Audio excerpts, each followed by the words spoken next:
Myra media welcomes political analyst K ప్రసాద్. Prasad sir. నమస్తే అండి. సార్, డాక్టర్ మన్మోహన్ సింగ్ గారు మాజీ ప్రధాని, ఈరోజు ఆయన అంత్యక్రియలు కూడా ఉన్నాయి. ఏం చెప్తారు సార్ అసలు ఆయన దేశానికి చేసినటువంటి సేవలు, ఆయన అందించినటువంటి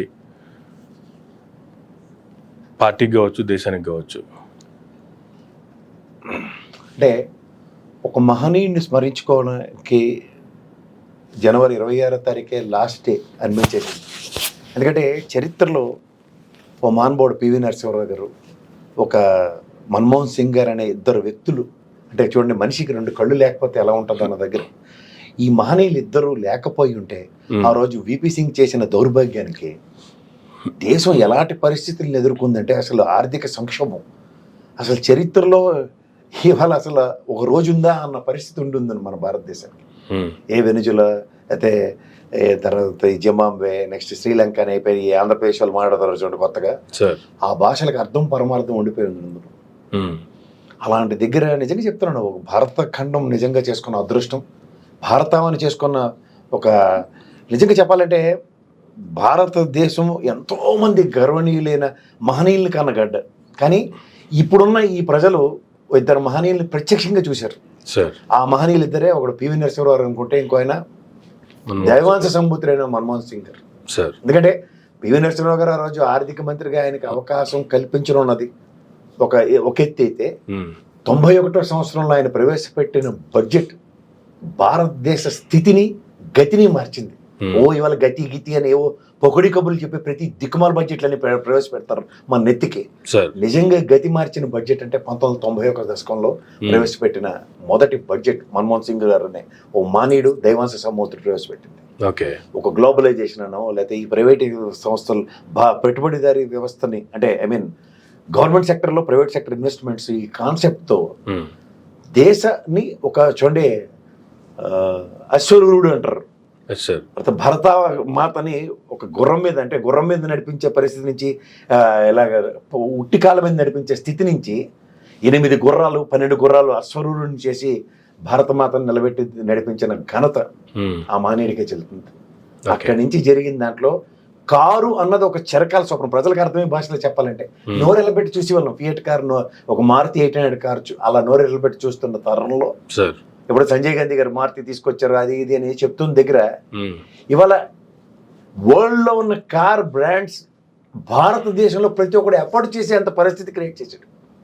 అది ఆ మానవుల యొక్క గొప్పతనం. అంటే ప్రాక్టికల్ గా అర్థం అవ్వాలంటే, అంటే కళల్ని సాకారించడం, మహానుభావుడు అబ్దుల్ కలాం గారు చెప్పారు చూడండి, కళల్ని సాకరించుకోండి అని. కానీ ఆ కళల సాకారానికి వాళ్ళు వేసిన బాట పునాది అన్నది ఉంటుంది చూడండి. చరిత్రలో ఆ మహనీయుల్ని ఆ జన్మాంతం స్మరించుకుంటూ ఉండే ఆర్థిక శాస్త్రం చదివిన వాడు ఎవడైనా సరే, ఎకనామిక్స్ అన్నది ఇంటర్మీడియట్ నుంచి, లేకపోతే సాంఘిక శాస్త్రం అన్నది 6వ క్లాస్ నుంచి మొదలైన మన పరిస్థితుల్లో ఎప్పటి నుంచైనా గుర్తుంచుకోండి, మన్మోహన్ సింగ్ గారు ఒక భగవంతుడు. ఆయన స్మరించుకోవాల్సింది ఎవరైనా సరే. ముఖ్యంగా ఈ భారతదేశంలో మన అందరం ఇవాళ ఈ రోజుకి ఇంత ఫైనాన్షియల్ 150 లక్షల కోట్లు అప్పులు చేసి భారతదేశాన్ని నిలబెట్టినా సరే హ్యాపీగా పట్టడం తినగలుగుతున్నాం అంటే ఆ మానవుడికి చేసిన ఘనకార్యమే. ఆ ఘనకీర్తి కలిగిన ఒక మహనీయుడిని ఇవాళ స్మరించుకుంటూ ఇవాళ ఆయన దహన సంస్కారాలు, ఆయనకి నివాళులు అర్పిస్తూ, అలాంటి చరిత్రకారులు, చరిత్ర పురుషులు భారతదేశంలో ఇంకోసారి ఏదో రూపంలో పుట్టి ఇప్పుడున్న ఈ ఆర్థిక సంక్షోభాల నుంచి కూడా ఒడ్డెక్కించడానికి భారతదేశం మళ్ళీ అదృష్టం చేసుకుంటాను. కానీ అలాంటి గొప్ప వాళ్ళని, అలాంటి మహనీయుల్ని సృష్టించలేదు. ఆయన్ని కన్నా తల్లిదండ్రులు దేశానికి ఇచ్చిన వరం అనుకోరు. ఎక్కడో చూడండి మిలిటరీలో సైనికులు పనిచేస్తారు, వాళ్ళు దేశాన్ని రక్షిస్తారు అన్న దగ్గర ఒక రాజకీయ ఆర్థికవేత్తగా, ఒక ఆర్బీఐ గవర్నర్గా ఆర్థిక సంస్కరణలు చేసిన ఒక మహనీయుడికి అసురనివ్వాలి. ఆయన ఆత్మ శాంతించాలి. ఆయన పెట్టిన భిక్షతో ఇవాళ బతుకుతున్న అందరికీ బంగారు భవిష్యత్తు ఉండాలని వేడుకుంటున్నాను. లే సార్,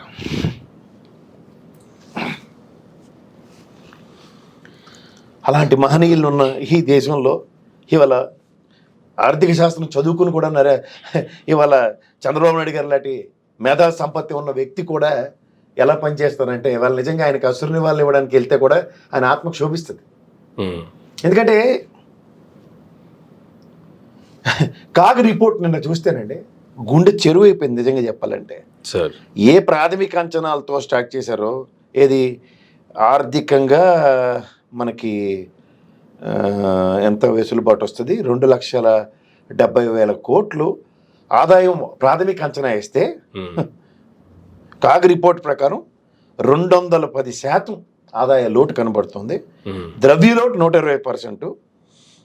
అసలు దాన్ని ఏమనాలో నాకు అర్థం కావట్లేదు. ఏ రంగం చూసినా సరే కంపారిజన్స్ చూసుకుంటే 2,69,545 కోట్లు ప్రాథమిక అంచనా పెట్టుకుంటే ఈ ఆదాయం మన ప్రవేశపెట్టిన బడ్జెట్లో సార్ 1,66,415 కోట్ల ఆదాయం వచ్చింది 6 నెలల పురోగతి. జిఎస్టీ 52,568 కోట్లు ప్రాథమిక అంచనా పెట్టుకుంటే 32,240. రిజిస్ట్రేషన్లు మన కడప గురించి మన కర్నూలు గురించి మాట్లాడుకున్నాం కదా, 13,500 అంటే 5,438 కోట్లు.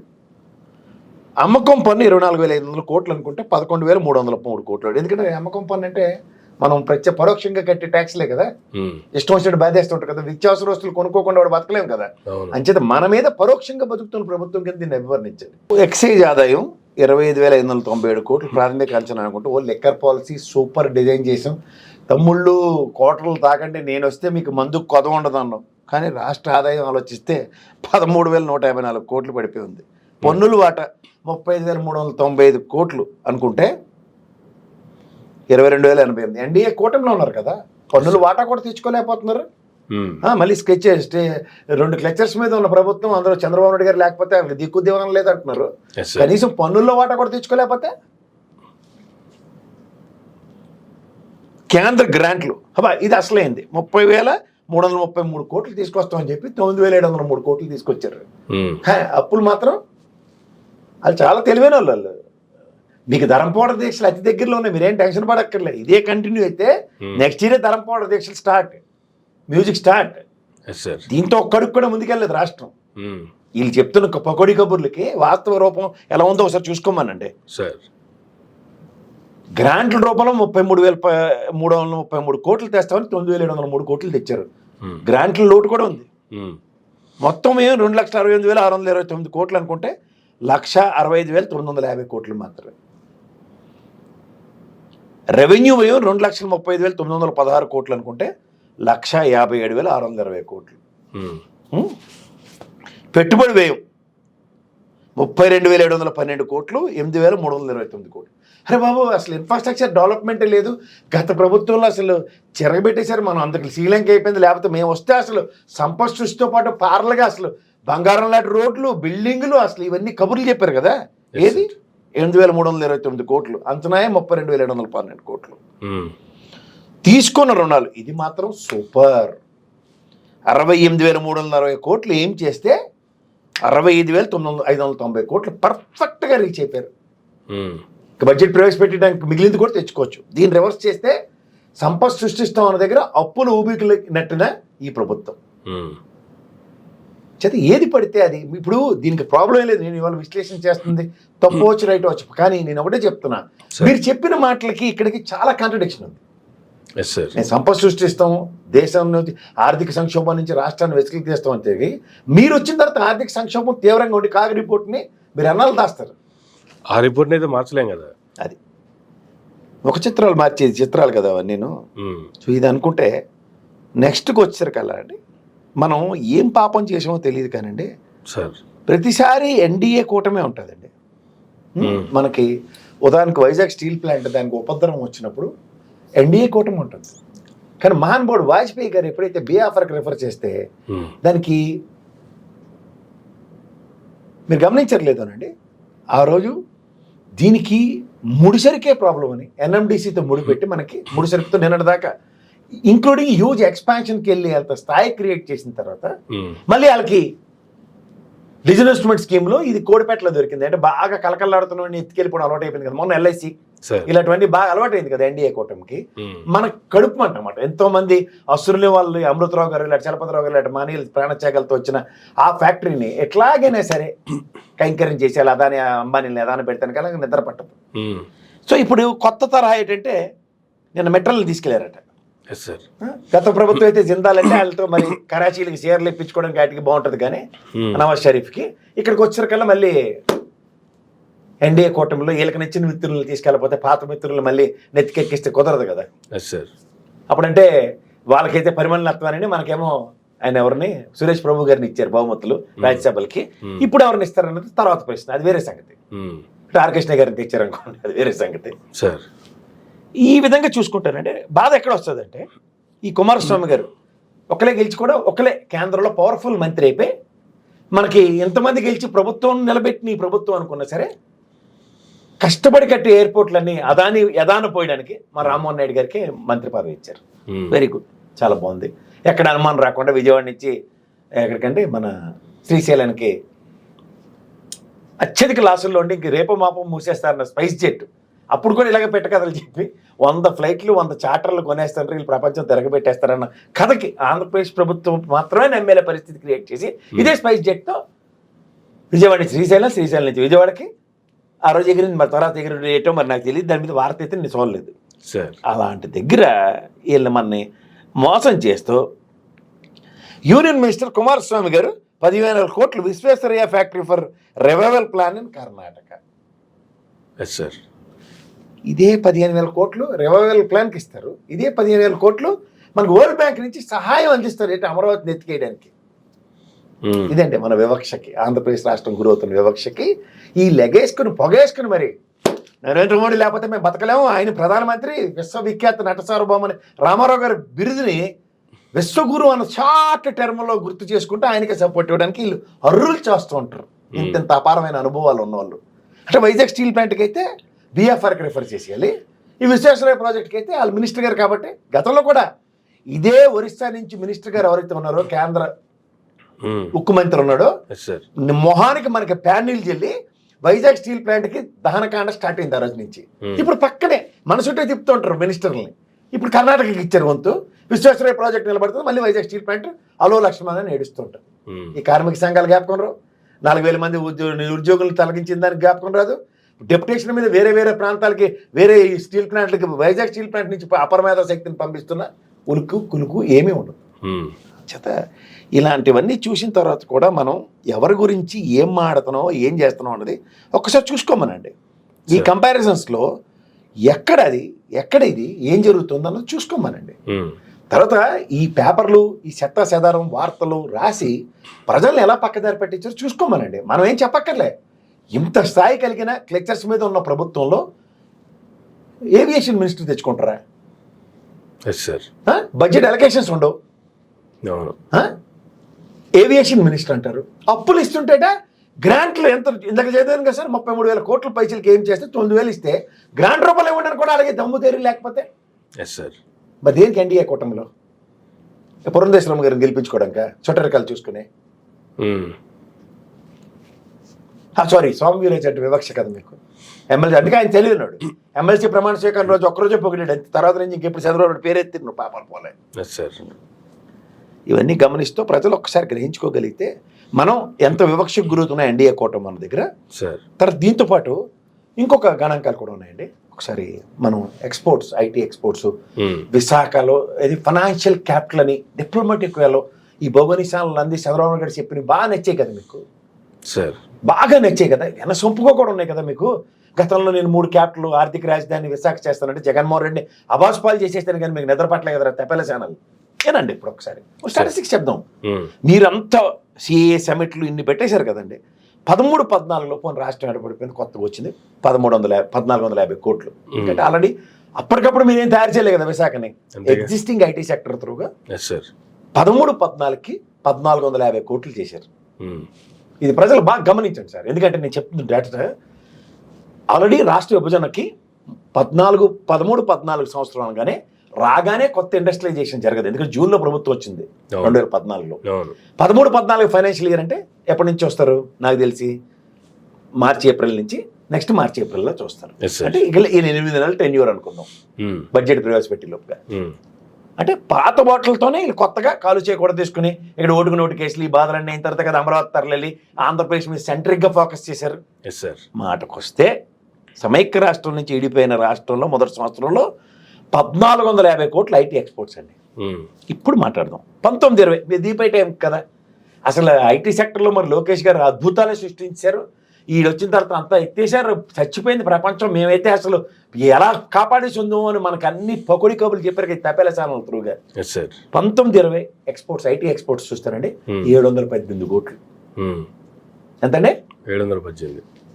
ఇదే 23-24 కంటే జగన్మోహన్ రెడ్డి గారి ప్రభుత్వం దిగిపోయి చంద్రబాబు నాయుడు గారికి ఇచ్చే టైంకి 2625 కోట్లు. సార్ అంటే ఎవరి ఆయంలో ఏ విధంగా జరిగింది చెప్పండి. Yes sir. అంటే ఎగ్జిస్టింగ్ యూనిట్స్తో ఆల్రెడీ విపరీతంగా ఏమని చెప్పారంటే వాళ్ళు ఏవో పేర్లు ఫ్రాంక్లిన్ టెంపుల్టన్, విజయవాడ తెచ్చాం, ఇల్లు ఇక్కడ తెచ్చాం, అక్కడ తెచ్చాం, హెచ్ఎస్బిసిని తరలించారు, ఇవన్నీ కథలు కదా మీకు. Yes sir. ఈ కథల సారాంశంలో ఆంధ్రప్రదేశ్ రాష్ట్రం అదృష్టం మీ గవర్నమెంట్లో ఆల్రెడీ ఎగ్జిస్టింగ్ యూనిట్స్తో మీ పర్ఫార్మెన్స్ 13-14 తీసుకుంటే ప్రాథమికంగా 1450 కోట్లు. అలాగే 19-20 సంవత్సరానికి మీరు జగన్మోహన్ రెడ్డి యదాన పెట్టిన గవర్నమెంట్కి 718 కోట్లు. ఎందుకంటే ఐటీ మినిస్టర్గా లోకేష్ గారు అద్భుతాలు సృష్టించారని ఈ తెపేల ఛానల్ రాసిన కథలకి వాస్తవ రూపం 718 కోట్లు. ఇదే జగన్మోహన్ రెడ్డికి అసలు ఏటీ తెలీదు, మొత్తం రాష్ట్రం భ్రష్టుపాలు పట్టించాడు, చంపేశాడు, పొడిచేశాడు, ఆర్థిక రాజధాని వైజాగ్ చేస్తారు, ఉత్తరాంధ్రాలకు పోర్షాలు లేవు, మీకు రాజధాని అక్కర్లేదని చెప్పి మీరే కదా తీర్పు ఇచ్చారని చెప్పి ఎంత అవహేళన చేసినా సరే రాష్ట్ర పురోగతిని ఎక్కడ ఒక్క నిమిషం కూడా విస్మరించిన జగన్మోహన్ రెడ్డి 2625 కోట్లు. స్టాటిస్టిక్స్ ఇవి నేను మార్చింది కాదు, మీరు తీసుకొచ్చి చూసుకోండి. Yes sir. ఐటీ పర్ఫార్మెన్సెస్లో ఇది 19-20, 23-24 గాను ఈ డేటా ఒకసారి చూసుకుంటానండి. Top 5 cities with incubation facilities in STPI సెక్టర్లో తీసుకుంటే పూణే 369, హైదరాబాద్ 284, విజయవాడ 234 అని ఆ రోజు స్టాటిస్టిక్స్ ఇచ్చింది ఎస్టీపీఐ. ఇది ఒకసారి ప్రజలకి ఈ డేటా ఎక్స్పోజ్ చేయండి సార్. సార్ సంచేత ఏంటంటే ఈ విధంగా చూసుకుంటే విజనరీ ఐటీ సెగ్మెంట్లో లోకేష్ గారు అద్భుతాలు సృష్టిస్తారు ఇవన్నీ మాట్లాడిన మీరు 13-14 ఐటీ ఎక్స్పోర్ట్స్ అరౌండ్ 1450 crores, 14-15 వచ్చేసరికి కన్సాలిడేట్ ఫిగరే లేదట, but it was approaching around 2000 crores ఉన్నారు. Our target is to have exports around 10,000 crores target పెట్టుకున్నారు ఆ రోజుల్లో. విఐటిఏ విజన్ 2020 అన్నారు. Plan which means a 5-fold increase in the next 5 years. Vizag is matures ITs destinations. We have companies like HSBC with around 3,000 employees, Petra with 1,000+ employees. ఇది వాళ్ళ vision ఆ రోజు. Subsequent development ఏమైంది, ఎక్కడికి ఆగింది, కుదేలే. Yes sir. సో ఈ statistics ప్రజలకి ఒక్కసారి చెప్పగలిగితే, ఎందుకంటే వాళ్ళు 19-20లో గవర్నమెంట్ అప్ చెప్పారు కదా. Yes sir. ఎక్కడికి కన్ఫైన్ అవ్వాలి, the target is somewhere around 3,000-10,000 కోట్లు టార్గెట్ పెట్టుకుని ఎంతకి ఇచ్చారండి గవర్నమెంట్కి? 718 కోట్లకి ఇస్తారా? 10,000 కోట్లు, 718 కోట్లు. Yes sir. తెలుసుకోమండి ప్రజల్ని. నేను ఎంతకైనా నేను చెప్పడం. ఇప్పుడు నిన్న కొత్త డెవలప్మెంట్ ఏంటి, 27వ తారీఖు నాడు విద్యుత్ ఛార్జీలు, ట్రోప్ ఛార్జీలు ధర్నా చేశారు. ఎంతకు 15,445 కోట్లు నెత్తికి భారం పెట్టారు. ఇప్పుడు ఆశ్చర్యం ఎలా ఉందంటే అండి, గత ప్రభుత్వంలో అంటే జగన్మోహన్ రెడ్డి గారి ప్రభుత్వంలో విద్యుత్ ఛార్జీలు పెంచారు. పెంచిన వాటికి అపోజిషన్ పార్టీగా తెలుగుదేశం ఎప్పుడూ ధర్నాలు చేయలేదు. మీకు అర్థమైంది, నేను చాలాసార్లు నా విశ్లేషణలో కూడా చెప్పేవాడిని. ఇవాళ శ్రేణులు సమాయత్తమై రోడ్డు మీదకి వచ్చి ధర్నా చేస్తే అదేంటిది, పెంచినోడికి ఎక్కడ హక్కు ఉంటుంది అంటే, పెంచినోడు పెంచాడు, మీరేం చెప్పారు? నేను కాంట్రడిక్షన్ మీదే మాట్లాడతాను. విద్యుత్ ఛార్జీలు పెంచాడు జగన్మోహన్ రెడ్డి అన్న దగ్గర ప్రజలకు నచ్చలేదు, నిజమే. ప్రభుత్వం మీకు మార్చి ఇచ్చారు, మీరు చెప్పిన మాటలేంటి? విద్యుత్ ఛార్జీలు పెంచాడు, బాధుడే అని చెప్పి అవహేళన చేసి ఆ ప్రభుత్వ స్థాపన నుంచి మీ ప్రభుత్వం తీసుకొచ్చి మీరు బాగుతుంది ఏంటండి? అంతకు మించి వీపు మీద దెబ్బలు ఇస్తే మీరు నడ్డెర కొట్టేస్తారు రకంగా మనుషులకి. ఎందుకు నేను వీపు మీద దెబ్బలకి నడ్డి మీదకి ఎందుకు కంపేర్ చేస్తున్నానంటే, వీపు మీద దెబ్బలు అనుకోండి 4 సరిసినా ఓ 10 రూపాయలు. ఇప్పుడు ఇంట్లో చూడండి, అమ్మ 4 కొట్టి సాయంత్రం ఒక తాయిలు వస్తుంది, చాక్లెట్ బిస్కెట్ ఇచ్చి రే 7 పోనరా అని చెప్తుంది. అలా అమ్మఒడో ఏదో మీరు చెప్పిన నానబుడ్డు ఏదో కథలు వేరే సంగతి. ముందైతే ఓ సంక్షేమ పథకాల రూపంలో జనాలు జేబులో 10 రూపాయలు ఇచ్చారు కదా ఆయన, సంవత్సరాల బడ్జెట్. దాన్ని నేను వీపు మీద కొట్టడం అంటాను. మీరు ఏకంగా సంక్షేమ పథకాలు గాలికెత్తేసి ఉన్న నడువు కుదేలే మేము నడుస్తున్న దగ్గర పూర్తిగా నడ్డేర కొట్టేసి ఎస్ సార్. ట్రూ అప్ ఛార్జీలని ఎంత బాధ పెడుతుంటే అసలు మీరు ప్రభుత్వ స్థాపనకి ఇందాక చెప్తున్న స్టాటిస్టిక్స్లో ఉప్పులు కుప్పలో తీసుకొచ్చి అప్పులు ఊబిలో ముంచి కొట్టారు. అంటే ఎన్డీఏ సిద్ధాంతాలకు కట్టుబడి బానిసత్వానికి అలవాటు పడిన మీ కూటమి. I'm not denying it. ఎందుకంటే 15,50,00,000 కోట్లు అప్పులు చేసి కూర్చున్న కేంద్ర ప్రభుత్వం ఇవాళ మీరు సన్నిధానంలోకి ఎవడొచ్చినా మీకు అప్పులు చేయమని చెప్తారు తప్ప సంపద సృష్టిస్తామని మీరు చెప్పే కబుర్లకి వాళ్ళు ఖచ్చితంగా యాక్సెప్ట్ చేయరు. రెండోది, రెవెన్యూ మాడ్యూల్లో మీ దగ్గర ఉన్న రాష్ట్రంలో ఇప్పుడు చంద్రబాబు గారు గతంలో మీరు చూసుకుంటే వాజ్పేయి గారు BFR రెఫర్ చేసుకున్నప్పుడు ఇవాళ స్టీల్ ప్లాంట్ పరిరక్షణ దగ్గర సాలున మనకి 890 కోట్ల పైచీలక కియా మోటార్కి ఇప్పుడు ధీటుగా ఆ రోజుల నుంచి ఇస్తున్న డబ్బులు ఏదైతే ఉన్నాయో అక్కడ ఎక్కడ అప్రహెన్షన్స్ లేవు. అవును. సో అట్లా సంపద సృష్టిస్తాం దగ్గర ఉన్నదాన్ని సర్వే చేసుకునే కాన్సెప్ట్లో ఏం చేస్తారన్న దగ్గర వీళ్ళ దగ్గర ఆన్సర్స్ లేవు. ఇప్పుడు ఈ ట్రూ అప్ ఛార్జీలు అంటే గత ప్రభుత్వానికి ఈ ప్రభుత్వానికి ఉన్న గ్యాప్లో మీరు ఏం ఎత్తేస్తున్నారు అన్న దగ్గర ప్రజలకు ఒక ట్రాన్స్పరెన్సీ లేకుండా నాణ్యమైన విద్యుత్ అంటే ఎన్ని కరెంటు కోతలు ఏముంటున్నాయో తెలుస్తుంది. రైతులకు పక్కన ఉచిత విద్యుత్తులు అని చెప్పి విద్యుత్ మోటార్లు మీరు బిగిస్తుంటే ఈయన బాధ అంతా ఏంటంటే శ్రేణులు సమాయత్తమై ప్రజా పోరాటం అన్నప్పుడు పిలుపునిస్తే బయటకు వస్తున్నాయి. ఏ పార్టీకి? వైఎస్ఆర్సీపీకి. 6 నెలల్లో ప్రజలు అది మీరు వైఎస్ఆర్సీపీ అని బోర్డు వేయండి లేకపోతే వేయకపోండి, వైఎస్ఆర్సీపీ శ్రేణులు అన్నా సరే ఆంధ్రప్రదేశ్ ప్రజలే కదా నా ప్రాస్పెక్ట్లో మాట్లాడతాగా. వాళ్ళు రోడ్డు మీదకి వచ్చి మీకు నిరసనల కార్యక్రమాలు 6 నెలల్లోనే తెలియజేస్తున్నారంటే మీ పరిపాలన ఏ దిక్సూచిలో నడుస్తుందో ఒకసారి చూసుకోమానండి. 4 దిక్కులు 8 మూలాలు ఉన్న ఈ దేశంలో ఏ మూల నుంచి మీరు ఏ పరిపాలన చేస్తున్నారో ఒకసారి చూసుకోండి. ఎంత అపార అనుభవం ఉన్నవాళ్ళు. ఇప్పుడు అనుభవ రాహిత్యం ఉన్నవాడు ఎవరో జగన్మోహన్ రెడ్డి లాగా ఫస్ట్ టైం మీరు వచ్చారు కాబట్టి మీరు చేసిన అవహేళనన్నీ భరిస్తూ ఉంటే ప్రతి లెక్క అన్న పైసలతో తేడా అవుతుంది. యాన్ని చేడ తెచ్చిండ్రు, యాన్ని చేడ పెట్టిండ్రు అంటే మీ కాడికి వచ్చిన కల్లా ప్రజలకి ఒక వాస్తవ రూపంలో ఎక్స్పోర్ట్స్లో మీరు ఐటీల సెగ్మెంట్లో లోకేష్ గారిని మిమ్మల్ని మీకు మీరు అభివర్ణించుకునే విధానంలో స్టాటిస్టిక్స్ ఆర్ డౌన్ సైజ్డ్. మీరు ప్రాథమిక అంచనాలతో మనం మీరు ప్రవేశపెట్టుకున్న దాంట్లో ఎక్స్పెక్టేషన్స్కి రీచ్ అవడంలో కూడా కనీసం ఎల్లకిలా పడి బొమ్మర్లకిలా పడి పాకరే స్థాయిలో ఉన్న చిన్న బాలుడు ప్రయత్నం కూడా మీ దగ్గర కనబట్టలేదు. వేరాస్ ఇప్పుడు మీరు చిన్న విజయవాడ తుఫాన్ ఎక్స్క్యూజ్ తీసుకుందాం అనుకోండి, ఇంతకన్నా ప్రాణాంతకమైన కరోనా పాండమిక్ సిచ్యువేషన్ 2 సంవత్సరాలు ఎదుర్కొని జగన్మోహన్ రెడ్డి స్టాటిస్టిక్స్తో ప్రతిదీ జీడిపి GSDPలతో కూడా కంట్రిబ్యూషన్స్తో దేశంలో మెరుగైన ప్రొవిజన్స్ చూపించుకుంటూ వచ్చాడు కదా, ఇంక్లూడింగ్ ఇండస్ట్రియలైజేషన్. ఇప్పుడు మీరు కరెంట్ ఛార్జీలకు వచ్చినక్కడ శ్రేణులు బయటికి రాగానే హక్కులు అర్హతల గురించి మాట్లాడుతున్నారు. సరే వాళ్ళకి అర్హత లేదు, మీరు ఎందుకు పెంచారు రాబాయ్? What for? అంతేగా. కానీ విద్యుత్ మీటర్లు ఉరితే వాళ్ళు అన్నారు, విద్యుత్ మీటర్లు మీరే రైతులకు పెట్టే కార్యక్రమానికి తెరలేపుతున్నారు. దేన్ని తీసుకున్నా సరే మీరు చెప్పిన దానికి కాంట్రాడిక్షనే చేస్తున్నారు. అంటే చాలా ఉన్నాయి కాబట్టి నడిచిపోతాయి, గొంతేసుకుని నడిచేసే వాళ్ళు ఉన్నారు కాబట్టి ముసలి కూర్చోపెట్టి వాళ్ళతో తిట్టించేస్తే కార్యక్రమం అయిపోద్ది. నేను మాట్లాడిన తెల్లారికి కూడా వచ్చి ఆడనన్న అమ్మ నా బూతులు తిట్టుకుని వెళ్ళిపోతే, లేకపోతే రేపు ఎల్లుండి నన్ను అరెస్ట్ చేసేస్తారు, చంపేస్తారంటే వాళ్ళు చస్తే రేపు 2 రోజు మళ్ళీ చెప్తున్నా చచ్చిదాకా నా వాయిస్ మాత్రం ఆగదు సార్. ఇది తప్పు, ఖచ్చితంగా ఇది తప్పు. ఎందుకు? వాస్తవానికి ప్రజల్ని ఇబ్బంది పాలు చేస్తాం. ఏ పరిపాలన ఇది? సుపరిపాలన అన్న దానికి మీకు మీరే కాంటాక్ట్ సర్టిఫికేట్లు ఇచ్చేసుకుని కాదండి. మనం ఎడ్యుకేషన్ అయిపోయిన తర్వాత స్కూల్లో టీసీ కాంటాక్ట్ సర్టిఫికేట్ ఎందుకు తీసుకుంటాం? మనకు ప్రింట్ చేసుకుని మనకు చేతితో రాసుకోలేమేంటి? శ్రీనివాస్కి ఇచ్చినట్టు రాసి వచ్చు కదా. ఇంకెప్పుడు అలా తప్పు చేయకమ్మా, బ్రహ్మాండంగా చదివి నువ్వు, నీకు 90 మార్కులు వచ్చాయి. Conduct is more important. What sort of misbehaviours have done in the school సినారియోలో నాకు మా హెడ్ మాస్టర్ గారు స్కూల్ ఇచ్చే కాండక్ట్ సర్టిఫికేట్ మోర్ మ్యాటర్స్. అంతే కదా. అట్లా మీకు మీరే కాండక్ట్ సర్టిఫికేట్ ఇచ్చారు, యూనివర్సిటీకి ఇచ్చారు కాబట్టి అందరికి ఇచ్చి వచ్చారు. మీరు మొత్తం ప్రభుత్వానికి ఇచ్చేసి ఇదే శాసనం అంటే ఇదేమన్నా సేవగామన? ఆ ముసలి చచ్చి ముందు దానికే జ్ఞానోదయమే బొడ్డో నెట్టుకుని వెళ్ళి రామరాజ్యాన్ని పునఃప్రతిష్ఠించుకుంది. అలాంటి పరిస్థితి తెచ్చుకోకండి. నిజమే, ప్రభుత్వ ఏర్పాటుకి ప్రజల వ్యతిరేకత, ఐఎమ్ నాట్ డెనైయింగ్ ఇట్. కానీ మీకు ఏ మాటలు చెప్పి మీరు ప్రభుత్వం స్థాపించారో ఆ మాట మీద కూడా నిలబడకుండా విభిన్నంగా మీ ఇష్టం వచ్చిన ఏకఛత్ర పని. ఇప్పుడు ఇటు తిరిగి పవన్ కళ్యాణ్ ఎగేసుకుని కడపోయి ఆ ఎంపీడీఓ గారిని తన్నడానికి దాని మీద ఇష్యూ నడుస్తుంది. ఇప్పుడు వాళ్ళు జడ్డిమాలోకం కూడా ఎవడో వెళ్ళి తన్నాడు. ఎందుకు తన్నాడంటే వాడికి బుద్ధి జ్ఞానం లేక. ఎందుకు తన్నాలి? ప్రభుత్వ ఉద్యోగులు అలా తీరుతుంది లంచాలు అడుగుతున్నారు. ఎవరైనా తన్నేమో మనం?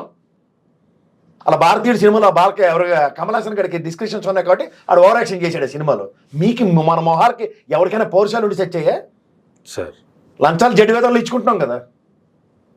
ప్రభుత్వ ఉద్యోగి సరిగ్గా పనిచేయకపోయినా మనం జడ్డి వేదంలో భరిస్తున్నాం లేదా? తంతే ఏమవుతుంది?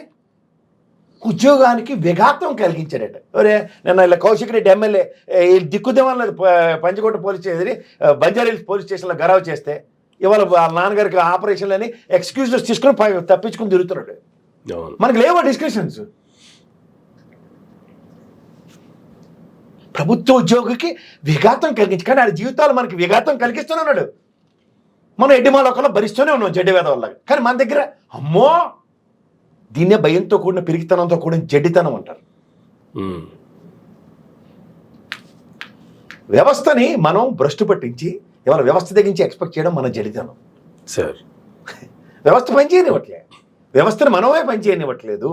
వ్యవస్థకు ఉన్న డిస్క్రిప్షన్స్లో ఉదాహరణకి పోలీస్ వ్యవస్థని మనం నిక్కచ్చిగా నమ్మితే ఇవాళ ఈ కష్టాలు లేవు. ఓకే, మనం వాళ్ళని నమ్మం, వాళ్ళని కూడా కన్వర్ట్ చేసేసాం మనకు అనుగుణంగా. ఏ పార్టీ వస్తే ఆ పార్టీ రంగు పులిపేస్తున్నారు దానికి కూడా. ఇది చాలా తప్పు అండి. నేను ఓవరాల్గా చెప్తున్నాను, మనిషి నమ్మకానికి నమ్మక ద్రోహం ఈ ప్రజాస్వామ్యంలో ప్రజాప్రభుత్వాలని చెప్తాను. నమ్ముతున్నాం అండి, మనం గుడ్డిగా నమ్ముతున్నాం, ఎవరైనా నమ్ముతున్నాం. గతంలో జగన్మోహన్ రెడ్డిని నమ్మాం, ఇవాళ చంద్రబాబు నాయుడు నమ్మాం, అంతకన్నా ముందు ఇంకోళ్ళు నమ్మాం, అంతకన్నా ముందు ఇంకోళ్ళు నమ్మాం. ఏమవుతున్నాయి? ఏం చేస్తున్నారు మీరు? ఎవరు ఇస్తున్నారు మీకు ఈ డిస్క్రిప్షన్స్? ఏంటి మాకు అసలు first of all quality food, ఎవరు పిల్లలు చదువుకునే వాళ్ళకి, quality education, quality roads, quality current, ఈ నాలుగే మీ దగ్గర నుంచి ఎక్కడా లేవు కదా ఈ రోజు దాకా. ఎంతకన్నా మీరు దేనికొన్నారు? దేనికొన్నారు? ప్రజల్ని కన్ఫ్యూజ్ చేయడానికే కదా. పోలవరం జాతీయ ప్రాజెక్టు మీకు నరేంద్ర మోడీ బీజేపీ నచ్చు కాబట్టి, చాలా ఇష్టం కాబట్టి ఆ జగన్మోహన్ రెడ్డిని తిట్టుకుంటూ కాలక్షేమం చేస్తారు, అంతే కదా. అంతే కదా, అది జాతీయ ప్రాజెక్టు, దానికి ఆంధ్రప్రదేశ్కి రావాలి, అది వరప్రదాయని, అన్నపూర్ణ, అన్ని కబుర్లు మాకు తెలుసు. అమరావతి ఎవడో విడగొట్టమంది, అడగండ్రా భయ్ కాంగ్రెస్ని బీజేపీని, అది కదా కావాల్సింది. విభజన హామీలకి ఈ రోజుకి దిక్కులేవు. మీరు రేవంత్ రెడ్డి గారు ఓ సూరుతుబావు వాతావరణంలో మాట్లాడి బ్రహ్మాండంగా పప్పానాలు తిని ఆడుకుని వచ్చారు కదా, అవుట్కమ్ ఏది? అంతకన్నా ముందు కేసీఆర్ జగన్మోహన్ రెడ్డి ఇంట్లో సల్లసాలు, ఎర్రసాలు, పింక్ సాలు కప్పుకొని బొకేలు వేసుకొని ఎంత పప్పానాలు తిని వచ్చారు కదా, అవుట్కమ్ ఏది? మరి దేనికి నటన? 15 ఏళ్ళ పొద్దు అవుతుంది ఈ ప్రభుత్వం అయిపోయేసరికల్లా. ఏడు సాధించారు మన రాష్ట్రం కంటే? అంతేగా. తర్వాత నేను ఈ ఎలక్షన్స్ ముందు నేను చెప్పాలంటే అండి, చాలామంది నేను ఇంటర్వ్యూలు చేసే కారణంలో నేను గ్రౌండ్ రిపోర్ట్లు తీసుకున్నప్పుడు నేను పోలీస్ డిపార్ట్మెంట్లో చాలామందికి కలిసాను, నేను ఇంటరాక్ట్ అయ్యాను. పాపం వాళ్ళ ఆక్రందనలు, వాళ్ళ వ్యతలు వింటే చాలా బాధాకరంగా ఉంటుంది. ఎందుకంటే పిల్లల చదువులు జూన్ జూలైలో స్కూల్ ఫీజులు కట్టుకోవాలి, ఇట్లన్నిటికీ ఏఆర్ సరౌండింగ్స్ అలాంటి ఉంటాయి, టీఏలు డిఏలు అట్ల మీద. అవి ఆ ప్రభుత్వంలో జరగలేదు. ఈ ప్రభుత్వంలో 6 నెలలైనా సరే, నిన్న ఒక కడప జిల్లాలో ఒక పోలీస్ శాఖకు సంబంధించిన కానిస్టేబుల్ గారు సీఎం గారికి, డిప్యూటీ సీఎంకి, లోకేష్ గారికి అందరికీ లెటర్ రాశారు. నిజంగా చాలా బాధగా ఉందండి. అసలు ఉద్యోగస్తులకు జీతాలు ఇవ్వడానికి క్లారిటీ ఉండదు. నేను ఇందాక చెప్పిన విద్యా వైద్య ఆరోగ్యం సంబంధించిన విషయాలు ఎవరికి నచ్చిన ఈ పెమ్మసాని గారు ఇవాళ ఫస్ట్ టైం రాజకీయ అరంగేటర్. ఆయన వచ్చి ఎవరు ప్రధానమంత్రి గారికి సంబంధించింది ఆరోగ్య దీంట్లోకి తీసుకుని అంటే రాజశేఖర రెడ్డి గారు పెట్టిన దగ్గర నుంచి ఈ రోజు దాకా అందరూ దాంట్లో కష్టమై ఉన్న వాళ్ళు 25 లక్షల రూపాయలు వెసులుబాటు ఉన్న దగ్గర ఎలా కన్విన్స్ చేస్తున్నారు? నేను వైద్యానికి సంబంధించిన కోసం. అలాగే ఆరోగ్యం అంటే మరి మొన్న దాకా డయేరియా బాధితులు ఇవన్నీ చూస్తున్నాం కదా. అంటే ప్రజలకు సంబంధించిన ఒక మున్సిపల్ వ్యవస్థని సక్రమంగా పనిచేయించడానికి మీకు తీరుకుంటుంది. మున్సిపల్ శాఖ మంత్రికేమో సిఆర్డీఏ చుట్టూ తిప్పుతుంటారు. నారాయణ గారు కదా అమరావతి కట్టేయాలని టార్గెట్ ఇస్తే రాష్ట్రంలో ఏమవుతుంది? పారిశుద్ధ్య కార్యక్రమం అందరూ విజయవాడ వచ్చి పనిచేసినట్టు, మరి నెక్స్ట్ వేలూరుకి వస్తే పల్లెపల్లి అని ఆడపోయారు. అంటే కోఆర్డినేషన్ ప్రాబ్లం ఇవన్నీ కనబడుతున్నాయి కదా. కష్టం కళ్ళకి కష్టం వచ్చినట్టు కనబడుతున్నాయి. కళ్ళకి కష్టం వచ్చినట్టు ఎవరికి? ప్రజలకి. వీళ్ళకి కళ్ళకి కష్టం వచ్చినట్టు కాదు, కళ్ళకి కష్టం వచ్చినట్టు ప్రజలకు కనబడితే అర్థమైతే బాగుంటుంది. గుడ్ అడ్మినిస్ట్రేషన్ స్కిల్లో గుడ్ ఎబిలిటీస్ కలిగిన ఈ ప్రభుత్వానికి అవకాశం ఇచ్చిన ప్రజలకి what is exactly taking place? So constable వెతలు ప్రభుత్వం మారినా ఎప్పటికీ తీరట్లేదు. రాసినందుకు మా అయితే సస్పెండ్ చేస్తారు. ఇక్కడ తెలంగాణలో అయితే వాళ్ళ పాపం వాళ్ళ బాధలుగా భరించలేకపోతే ఉద్యోగాలు తీసేసే పరిస్థితి వస్తుంది. ఇది ప్రజాస్వామ్యం. మనం ఆ మానవుడు రాసిన రాజ్యాంగానికి బదులే మనందరం ప్రజాస్వామ్యాన్ని గౌరవించాలి, ఆ విలువల్ని పరిరక్షించుకోవాలి. ఈ విధంగా చూస్తేనండి ఇటు తిరిగి అటు సిరీస్ మళ్ళీ రేపు మంగళవారం వస్తుంది. 2వ మంగళవారం రాగానే రాష్ట్రంలో జిఎస్టీ జీడిపిలో ఏమైనా మనం నెంబర్ 1లో ఉంటే కాదండి, ఈసారి మనం అప్పులు తీసుకురావడానికి నెంబర్ 1కి వచ్చేసాం ఆంధ్రప్రదేశ్కి. ఇది అమౌంట్ 1500 కోట్లు, 2000 కోట్లు 12, 13, 14 సంవత్సరాల టెన్యూర్లకి ఈల్డ్ అవుతూ తీసుకుంటున్నారు. అది ఈసారి మనం సాధించిన ప్రగతి ఏంటంటే బాండ్ల వేలంలో ఆంధ్రప్రదేశ్ ఆర్బీఐ నుంచి తీసుకొచ్చిన అప్పులు మోస్తానానికి ఎగబాకిస్తాం గబగబా ఎక్కడ ఉండేవాళ్ళం జాగ్రత్తగా. ఇది సక్సెస్ నెరేషన్. ఎందుకంటే సంపద సృష్టిస్తాం దానికి బెస్ట్ ఈక్వేషన్ ఏంటంటే సంపదని అప్పుల రూపంలో తెచ్చి దేనికి వినియోగిస్తున్నాం ఇవాళకి కూడా చెప్పలేదు. రేపు పొద్దున బడ్జెట్ వస్తుంది మార్చిన ఫుల్ ప్లెడ్జెడ్ బడ్జెట్, ఆ రోజు నుంచి విశ్లేషణ పందా మారుతుంది గ్యారెంటీకి చెప్పొచ్చు. ఇంకొచ్చరికల్లా నెక్స్ట్ నిన్న ప్రాణాలకు తెగించి సినీ పరిశ్రమల్లో అలా మురళీమోహన్ అనుమానం మొగుడు అంటే సినిమా పేర్లు 150 సినిమాలు నటించిన ఆ వారాల అబ్బాయి ఒకటో 2 ఉంటాయి అలా రామారావు గారు పక్క తీసి అనుమానం మొగుడు అని పేరు పెడితే అది మురళీమోహన్ అని అర్థం వస్తుంది. మహా నటి అని బ్యాక్గ్రౌండ్ సాంగ్లో నేను రేవంత్ రెడ్డికి దండం పెట్టావు. ముందు పకోడీ కబ్బులు ఎలా చెప్పాడండి, కోర్టుకోళ్ళ కారు లాపాలా, మరి ఎవడు ఆపినావు? రేవంత్ రెడ్డి బెడ్రూమ్లో ఆపినావా లేకపోతే అసెంబ్లీ ఆ టవర్ మీద మా బండి సంజయ్ అలో లక్ష్మణ్ అనే సింహాల మీద ఏమైనా కారు ఆపేవా? నువ్వు పెద్ద తీసిమార్కాను కదా. మీరు నటించి సినిమాలు మీ మొహానికి కరెక్ట్ పని చేసాడు రేవంత్ రెడ్డి. ఏం చేశారు? ఏ బెనిఫిట్ షోలు లేకపోతే ఏంటన్నాడు? ఆ వీడియో ఇస్తాను ఒకసారి ప్లే చేయండి సార్. అక్కడ బొగ్గరి సార్ల కిరసనలోడికి ఇచ్చిన ఇంటర్వ్యూలో బిజినెస్ కట రేటు నిర్ణయించుకునేది మేమే అట. అర్రే మరి నిర్ణయించుకోవా? అనుమానం సినిమాలది, అనుమానం ఒకటి సినిమాలు తీసి నిర్ణయించవా? నీ ఫోటో పెట్టాలి సినిమా ఫిలిం ఛాంబర్లో. సార్ సరేనోడి నువ్వే నోరుంది కదా అని వెళ్ళమ్మా. ఇప్పుడు ఒకసారి ఆంధ్రప్రదేశ్కి వెళ్ళి పెట్టి ఒకసారి పరిశ్రమ పెట్టి ఏమో స్టూడియో కట్టావు ఇక్కడికి అప్పనంగా. ఆ వక్ఫ్ బోర్డ్ ల్యాండ్లని నీ అదాన్ని పెట్టడానికి ఉంది కదా హైదరాబాద్, పెట్టారు కదా అప్పుడు కూడా. పెట్టమ్మా 4 దొరుకుతాయి నీకు, అప్పనంగా దొరుకుతాయి ల్యాండ్లు. అక్కడ మీ ప్రభుత్వమే పెట్టే స్టూడియో ఏముంది, గ్రీన్ మ్యాట్లు 4 షెట్లు వేయడమే కదా, గడ్డలతో వేసేస్తారు. ఇప్పుడు రాత్రి వచ్చేసరికల్లా సంపద సృష్టించడానికి నేనే స్టూడియోని మొదట అడుగ్గా రామారావు గారు రికార్డ్ బ్రేక్ చేసి నువ్వు రామారావు గారు నాగేశ్వరరావు గారు ఇండస్ట్రీ తరలించడానికి అన్ని తెప్పలు పడి ఎన్ని పూట తెప్పలు పడి వచ్చిండ్రో ఆ రికార్డ్ బ్రేక్ అయిపోతాయి నీతో. ఎందుకంటే బాగా కలకల్లా ఆడుతున్నావు కదా 4 డబ్బులు సంపాదించి. ఇలా మళ్ళీ పెట్టు. ఏముంది వెరీ సింపుల్, నీకు అన్నీ కథ నేను రాసి ఇచ్చేస్తాను ఒక్క నిమిషంలో. ఫస్ట్ హాఫ్ అంతా నల్ల రంగు వేసుకొని ప్రేమించడం, తర్వాత ఇంటికి వచ్చిన చుట్టపాటు కూడా అనుమానించి జయమాలి జ్యోతిలక్ష్మిలో ఉండేవి అవే సినిమాలు నీకు. తర్వాత కంటిన్యూషన్ ఏంటి క్లైమాక్స్లో అలో లక్ష్మణ్ కాళ్ళు పెట్టుకొని కలిసిపోండి. ఇదే సినిమాలు 149 వారాల అబ్బాయి ఒకటి తీస్తే అని చేత అందులో కూడా నీకెక్కడా రాకుండా అలా గిరిబాబు గారికి అనుమానం తీసుకొచ్చేస్తే క్యారెక్టర్ నువ్వు చింత సచ్చిన పులుపు సాద్ అదే రోల్ ఉంటుంది ఎక్కడో దగ్గర. నువ్వు తెప్పించుకుని నీకు సినిమాలో ఎవడెవడికి రోల్ ఉంటుంది. అంచేత మీరు మిమ్మల్ని భరించినందుకు ధన్యవాదాలు. ఆ రోజు నుంచి ఈ రోజు దాకా అలా మా చిరంజీవి గారి ధర్మం ఆ సినిమాకి రంగేయడం మానవు కాబట్టి, లేకపోతే కానీ నువ్వు ఇంకా నవయువకుడువే మన ఎత్తికి. అంచేత ఈ నవయువకుడితనంతో మాకు ఏంటంటే ఇక్కడ పిరమిడ్లో 599 సంవత్సరాలు వచ్చిన ఇంకా హీరోలే ఆ కుళ్ళు కామెడీలు అన్నీ భరించుకుంటూ. నేను అక్కడ చూశాను నాగార్జున గారికి ఎంత ఔదార్యం. చెరువు మీద రిమోట్ నొక్కితే ముందుకెళ్ళి వెనక్కి వచ్చి ఈ డాన్సింగ్ కార్యక్రమానికి గడ్రేసినా సరే సాల్వో కప్పి దండం. బాబు మీరు అందరూ నటులు రా బాబు, ఎందుకు నటిస్తారంటే మా కాడ విత్తన సౌదాన్ని ఎత్తడానికి వాళ్ళు రేవంత్ రెడ్డి గారు పేరు మర్చిపోయినందుకు ఇది ఏది కాదు. ఒక ప్రజాస్వామ్యంలో ఒక ముఖ్యమంత్రి చేయవలసిన పనులు చేస్తూ ప్రజా సంరక్షణార్థం అక్కడ జగన్మోహన్ రెడ్డి, ఇక్కడ రేవంత్ రెడ్డి ఫస్ట్ టైం అనుకుంటా అక్కడ టికెట్ల రూపంలో ఒక ఫుడ్ డౌన్ చేశాడు. ఎందుకంటే జేబులో భారం ఎలా ఉంటుంది అన్న దగ్గర సమ్ పర్సంటేజ్ ఆఫ్ ఫ్యాన్స్ గురించి కాకుండా ప్రభుత్వ నిర్ణయం కింద దాన్ని అభివర్ణించి సినిమా ఫోటోగ్రఫీకి ఎందుకు ఆన్సరబుల్గా ఉన్నారు మీరు సినిమా ఫోటోగ్రఫీ మినిస్టర్కి? మీరు వ్యాపారస్తులు కదా, వ్యాపారస్తులందరూ జిఎస్టీ కౌన్సిల్కి, కమర్షియల్ ట్యాక్స్కి, ఇన్కమ్ ట్యాక్స్కి, నెక్స్ట్ దాన్ని ఏమంటారు అన్నిటికీ పరిధిలో ఉంటాం కదా మేము. అలా వ్యాపారస్తులు లేని పరిధి మీ ఒక్కటే కదా. డబ్బులు ఎంత తీసుకుంటారో ఏమి ఇస్తున్నారు సేకటి దెబ్బల వ్యాపారం చేసి మీరు కూడా శాసించే స్థాయా? మాట్లాడండి సార్, ఇప్పుడు మాట్లాడండి. ఏమి నోర్లు పడిపోయా మీకు? ఏ దండం పెట్టుకోండి వెళ్ళారా? అయితే అలా కాలు రగరేసి రేవంత్ రెడ్డి కమాన్ నువ్వు నేను ఎక్స్ తెలుగుదేశం ఏంది కథలేంది మా బిజినెస్ మా ఇష్టం ఎందుకు మాడలేపో. జరుగుతున్నవి చూడండి.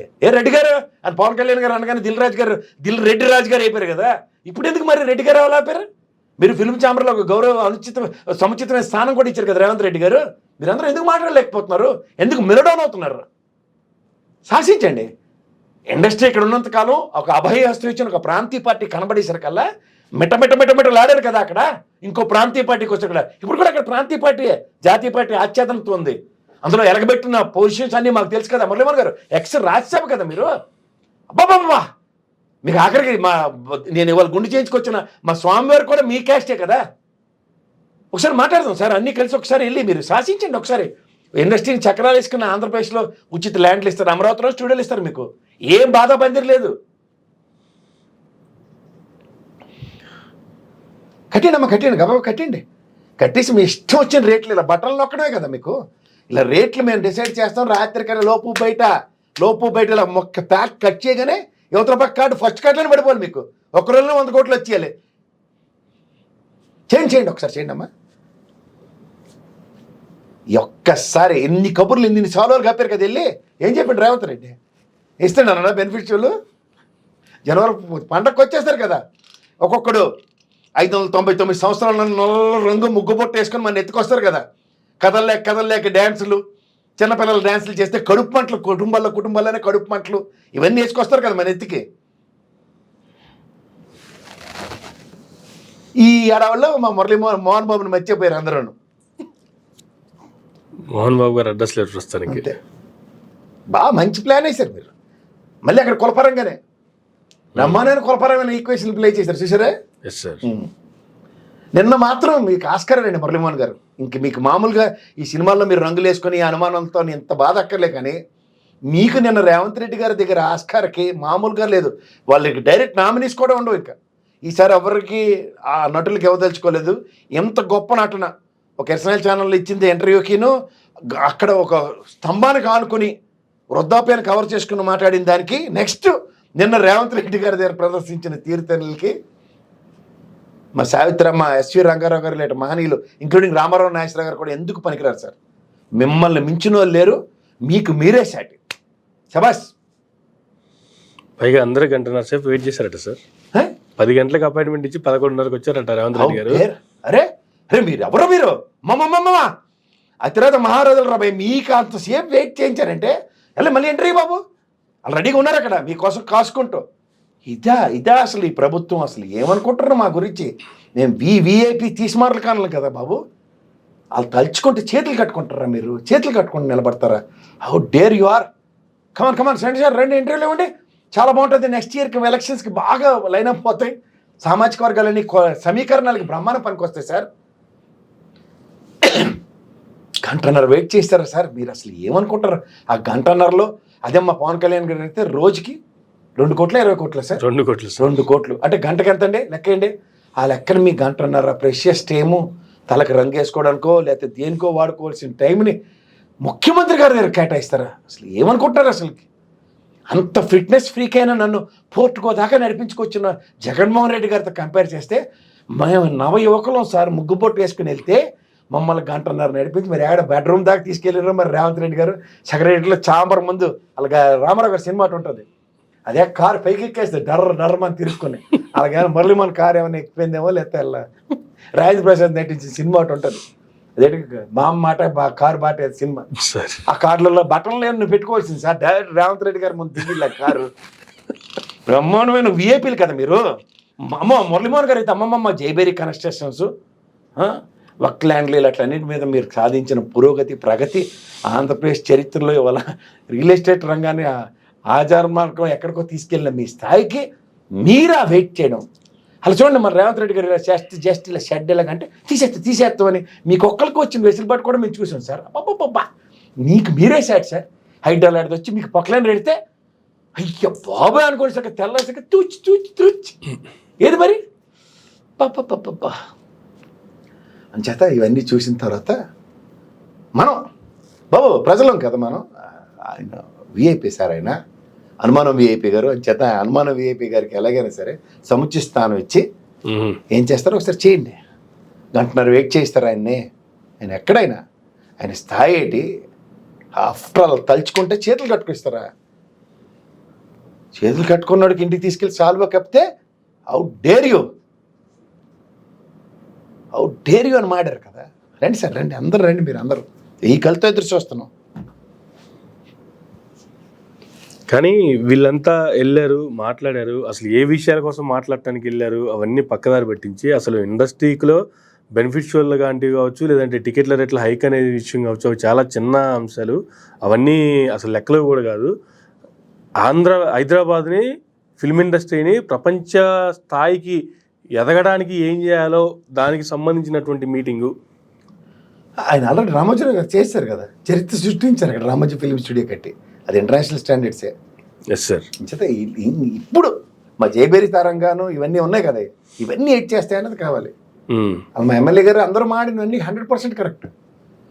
అప్పనంగా ల్యాండ్ ఇస్తే, ఇప్పుడు చూడండి బ్యాంకులు అప్పనంగా విజయమాల్య గడికి నీరవ్ మోడీ గడికి ఇలాంటి వాళ్ళకి అప్పులు ఇస్తే ఏడు చేశారు. ఆల్రెడీ బిజినెస్ మనం చేయలేమా? మీకు నాకు చేత కాదు, వాళ్ళకే చేతన అవుతాయి. అంటే వాళ్ళకి చేతన అవుతున్నప్పుడు జరుగుబాటు అంత సుఖం లేకుండా ఉంటారు. ఇప్పుడు మనం చదువుకుని ఏదైనా ఇండస్ట్రీ పెడదామంటే మన బ్యాంకులో ఇప్పుడు తిరగండి, ఒక్కొక్కరు ఎంతమందికి ఎన్ని కష్టాలు ఉంటాయో తెలిస్తే. వీళ్ళకి ఎవరు జాగ్రత్తలను రాసి ఇచ్చారు? అన్నపూర్ణ స్టూడియో కానీ పద్మాల స్టూడియో ఇప్పుడు హ్యాపీగా రియల్ ఎస్టేట్ అది. ఏమి సార్, అందుకే చెప్తున్నాను, జరిగినంత కాలం దాన్ని మించింది ఉండదు. ఒకసారి బ్రేక్ పడేసరికల్లా ఇలాంటి బాధలు వచ్చేస్తుంటాయి. బెనిఫిషియల్ ఇవన్నీ లెక్క కదా, అవే జీవితాలు వాళ్ళకి. వన్ డే గ్యాంబ్లింగ్ అది. రమ్మనండి ఇప్పుడు, ఎందుకంటే మళ్ళీ వీళ్ళందరూ మళ్ళీ లైన్ కట్టి రామారావు గారులాగా, కృష్ణ గారులాగా, సోమబాబు గారులాగా, నాగేశ్వరరావు గారులాగా సంవత్సరంగా 12-18 సినిమాలు తీసి ఆ 24 క్రాఫ్ట్స్ని బతికించే కార్యక్రమం ఇప్పుడు ఒళ్ళు వంగని కార్యక్రమం ఇది. మీకు అర్థమవుతుందా? ఈ థియేటర్లన్నీ ఓ నలుగురు చేతుల్లో కబంధ హస్తాల్లో పెట్టేసుకుని అన్ని శాసించేసే అంత స్థాయికి తీసుకెళ్లారు మోనోపలి బిజినెస్. ఇది ఎప్పుడైతే బౌన్స్ బ్యాక్ అవుతుందో అందరూ భూమి మీదకి వస్తారు సార్. నడిచే కథ వేరేగా ఉంటుంది. ఆత్మలకు చూద్దాం.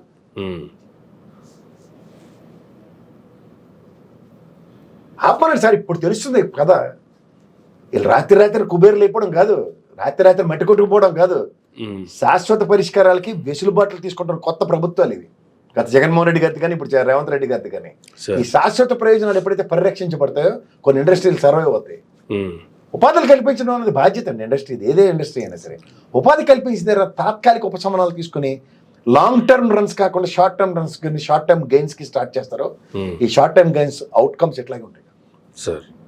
అందుకనే సార్ ఒక్కసారి ఆంధ్రప్రదేశ్ రాష్ట్రానికి కాగ్రిబోర్డ్స్ దగ్గరికి వస్తే అప్పులు ఏది తీసుకొస్తున్నారు, ఆ అప్పులు రాష్ట్ర రాజధాని నిర్మాణానికి పెడుతూ ఈ భారం రాష్ట్ర ప్రజల మీద పడదు అని చెప్పి రీసెంట్గా పురపాలక శాఖ మంత్రి నారాయణ గారు కామెంట్ చేశారు.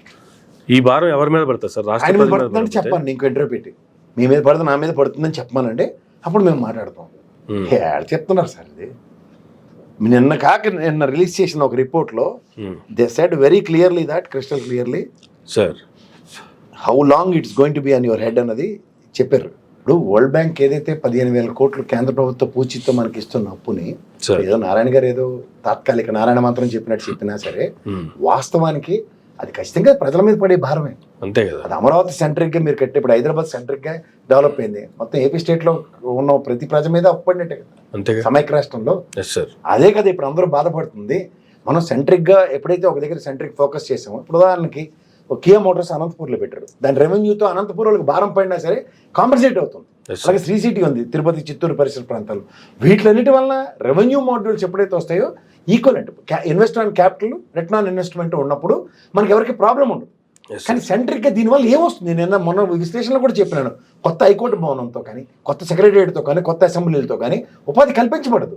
ఇంక్లూడింగ్ స్టాఫ్ క్వార్టర్స్ కట్టినా సరే వాళ్ళకి వసతులు కల్పించబడతాయి. దీనివల్ల ప్రజల మీద పెనుభారమే అవుతుంది తప్ప. ఇప్పుడు మీకు మీ ఆఫీస్ పరంగా సింగిల్ బెడ్రూమ్ క్వార్టర్ ఇచ్చిందండి, రేపు నాకు ఇది చాలట్లేదని చెప్పి 3 బెడ్రూమ్కి వెళ్ళిపోతానంటే ఈ భారం ఆఫీస్ భరించక మీరు భరించలేకపోతే ఎవరు భరిస్తున్నట్టు? ఆబ్వియస్గా ఎండ్ పాయింట్ కావాలి కదా. నారాయణ గారు చెప్పిన నారాయణ మంత్రంలో కాదు అది. It is obviously neck to neck situation for each and every head of entire AP 5 కోట్ల ప్రజలు.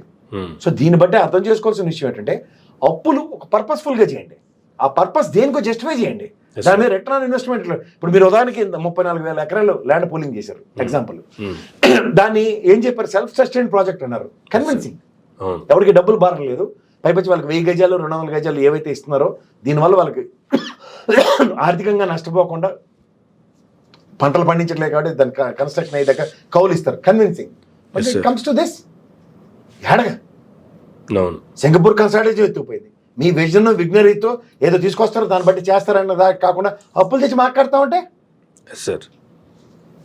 మనం ఎడ్డిమాలోకాలు కాబట్టి they are taking things as granted. మీ విమ్స్ అండ్ ఫ్యాన్సీస్ జస్టిఫై చేసుకోవడానికి మేమెందుకు సార్?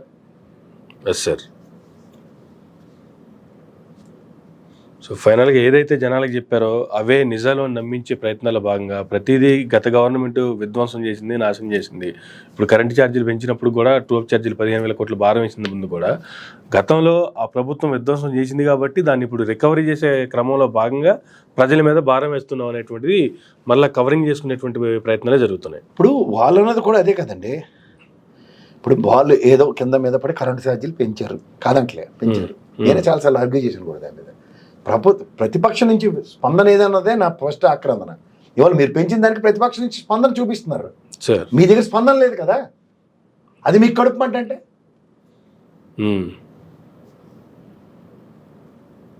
ప్రజా వ్యతిరేకత 6 నెలల్లోనే ఇంత తీవ్రంగా ఉందంటే 40% ఆలోలో బయటకు వచ్చారండి. టోటల్ 100% ఉన్న ప్రజల్లో 40% వ్యతిరేకత మీ దగ్గర నెత్తి కనబడుతుంటే 6 నెలల్లో మిగిలిన 60% మోల్డ్ ఎంతసేపు? అంతేగా. ఏ విషయంలో మీ దగ్గర నుంచి ఖచ్చితమైన క్లారిటీ లేదు కదా సార్. నిజమే, 6 నెలలు కాలు చేయకూడదు తీసుకోవడానికి మాకు టైం పడుతుంది. మేము డెఫినెట్గా విద్యుత్ మీటర్లు పెట్టలేము. విశాఖ స్టీల్ ప్లాంట్ మీద కార్యాచరణ ఇది. నెక్స్ట్ మేము అనౌన్స్ చేసిన 6 బుల్లెట్లు ఇలా ఇస్తాం. అరే మీరు బడ్జెట్ పెట్టిన రోజుకి 5 లక్షల మందికి కూడా ఏంటి మీరు ఇచ్చిన ఫ్రీ సిలిండర్ డబ్బులు వెనక్కరాలేదని మీరే బడ్జెట్లో చెప్పి ఏమి నమ్మాలి? మీ దగ్గర నుంచి 6 పాయింట్లు. ఫ్రీ బస్ అన్నారు. ఒక పక్క నరేంద్ర మోడీ స్టేట్ ప్రాజెక్టులో ఉన్న ఎల్ఎన్టీ అన్నిటికీ హ్యూజ్ లాసెస్ వస్తే మెట్రో ట్రైన్స్ అవన్నీ అంటే మేము 2 మెట్రో ట్రైన్లు తెస్తున్నాం, విజయవాడ కోటి వైజాగ్ కొని మీరే చెప్తారు. ఒక పక్కన ఆయన ఖచ్చితంగా ఒప్పుకోండి దానికి ఫ్రీ బస్కి. అందుకని మీ ఇది కూడా ముట్టుకోలేదు వాళ్ళు సార్. సో ఇవన్నీ కనబడుతుంటే ఇది ఏ సమాధానం చెప్తారు మీరు? సంపద సృష్టిస్తాం అంటారు మమ్మల్ని జనపిల్లలు చేసి. సంపద అంటే అప్పులు 100% యాక్యురసీ మెయింటైన్ చేస్తారు మీరు, అంతే. Right sir, thank you sir, thank you very much అండి. అనేక విషయాలకు సంబంధించి మీ యొక్క విశ్లేషణకి సంబంధించి థ్యాంక్ యూ సార్. ఇదండి ప్రసాద్ గారితో ఈనాటి ఇంటర్వ్యూ. మరొక ఇంటర్వ్యూలో మళ్ళీ కలుద్దాం. చూస్తూనే ఉండండి మేరా మీడియా.